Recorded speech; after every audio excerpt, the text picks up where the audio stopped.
The wind was a torrent of darkness among the gusty trees. The moon was a ghostly galleon tossed upon cloudy seas. The road was a ribbon of moonlight over the purple moor, and the highwayman came riding, riding, riding. The highwayman came riding up to the old inn door. He'd a French cocked hat on his forehead, a bunch of lace at his chin, a coat of claret velvet, and breeches of brown doe skin. They fitted with never a wrinkle, his boots were up to the thigh, and he rode with a jeweled twinkle, his pistol butts a twinkle, his rapier hilt a twinkle, under the jeweled sky. Over the cobbles he clattered and clashed in the dark inn yard. He tapped with his whip on the shutters, but all was locked and barred. He whistled a tune to the window, and who should be waiting there but the landlord's black-eyed daughter, Bess, the landlord's daughter, plaiting a dark red love knot into her long black hair. And in the dark old inn-yard, a stable wicket creaked, where Tim the ostler listened. His face was white and peaked. His eyes were hollows of madness, his hair like moldy hay. But he loved the landlord's daughter, the landlord's red-lipped daughter. Dumb as a dog he listened, and he heard the robber say, "One kiss, my bonny sweetheart. I'm after a prize tonight, but I shall be back with yellow gold before the morning light. But if they press me sharply and harry me through the day, then look for me by moonlight. Watch for me by moonlight. I'll come to thee by moonlight, though hell should bar the way." He rose upright in the stirrups. He scarce could reach her hand, but she loosened her hair in the casement.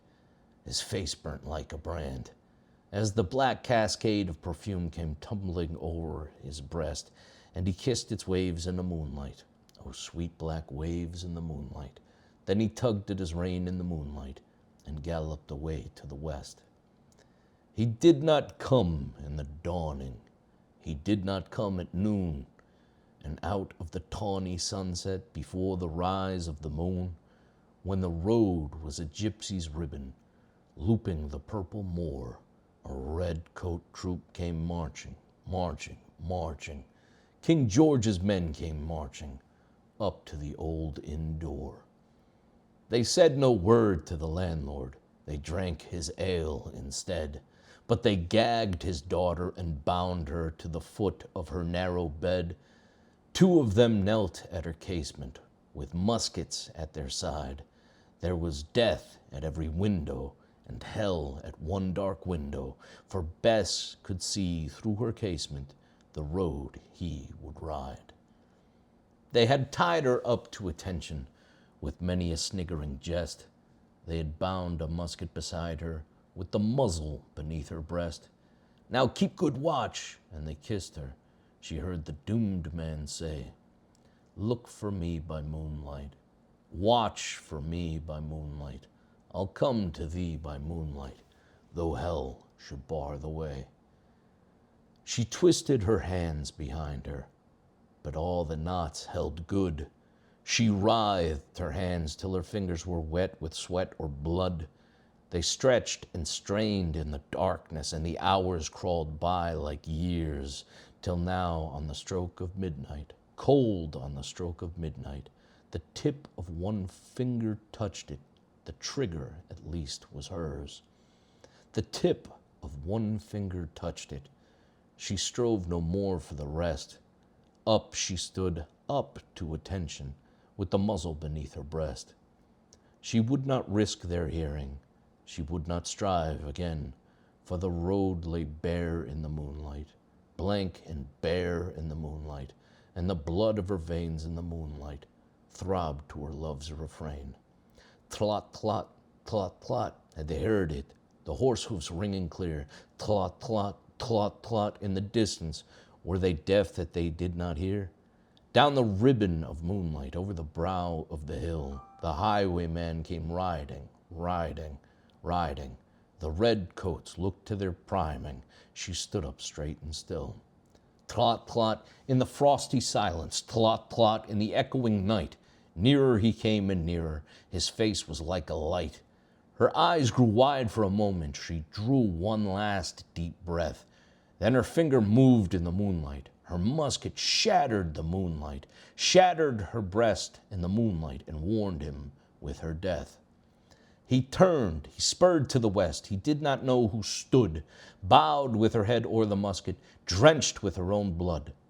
Not till the dawn he heard it, and his face grew gray to hear how Bess, the landlord's daughter, the landlord's black-eyed daughter, had watched for her love in the moonlight and died in the darkness there. Back he spurred like a madman, shrieking a curse to the sky, with the white road smoking behind him, and his rapier brandished high. Blood red were his spurs than the golden noon. Wine red was his velvet coat when they shot him down on the highway, down like a dog on the highway. And he lay in his blood on the highway with a bunch of lace at his throat.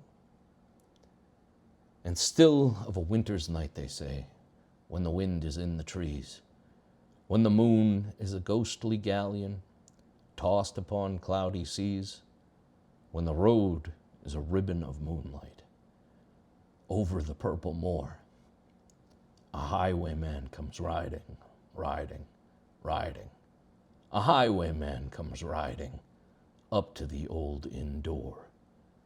Over the cobbles he clatters and clangs in the dark inn yard. He taps with his whip on the shutters, but all is locked and barred. He whistles a tune to the window, and who should be waiting there but the landlord's black-eyed daughter, Bess, the landlord's daughter, plaiting a dark red love knot into her long black hair.